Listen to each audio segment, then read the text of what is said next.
مع بداية النهار في القدس يكون الحرم القدسي على موعد جديد مع حالة من التوتر، فاقتحام المتشددين ونشطاء اليمين بات واقعا يفرض نفسه 3 ساعات على مدار 5 أيام في الأسبوع.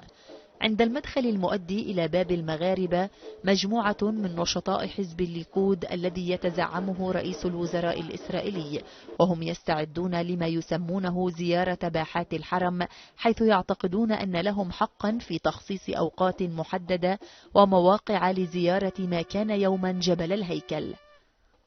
במערת המכפלה למשל בחברון. في الحرم الإبراهيمي في الخليل هناك تقسيم لأيام ومواقع، وأنا أعتقد أنه يمكن الوصول إلى مثل هذه الإجراءات هنا. لا أرى سبب لغير ذلك، بل أعتقد أن هناك مكانا كافيا لصلوات الجميع.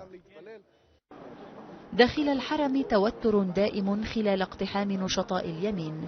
التقسيم الزمني يمنع المسلمين من الدخول خلال أوقات محددة، وهنا عند باب السلسلة تقف مجموعة من النساء والرجال الفلسطينيين انتظارا للدخول واحتجاجا على التقسيم الزمني.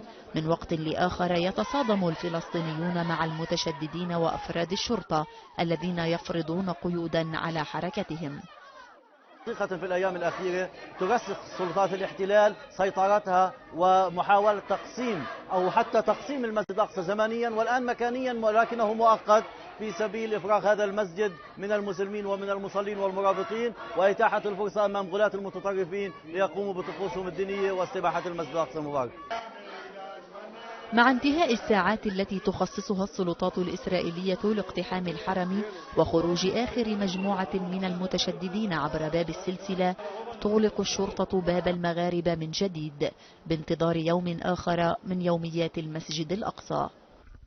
5 أيام من التوتر في الحرم القدسي ومحيطه وسط مواقف دولية وعربية لا تتجاوز الشجب والاستنكار والتهديد، فيما إسرائيل مستمرة بالتضييق على الفلسطينيين. شيرين يونس، سكاي نيوز.